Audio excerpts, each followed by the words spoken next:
Assalomu alaykum, yaxshimisizlar? Mana Surxondaryoning Denovda qilayotgan molxonamiz. Kechagi kuni mana shu cheka xotorlarni o'rnatdik.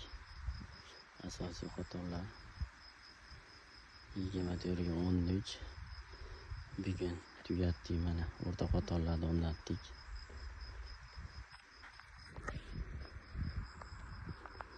Chiroyli qilib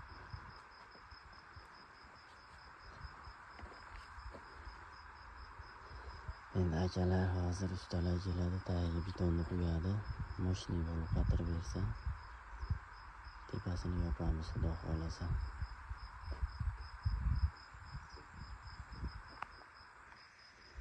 Qalay chiqibdi, chiroylimi?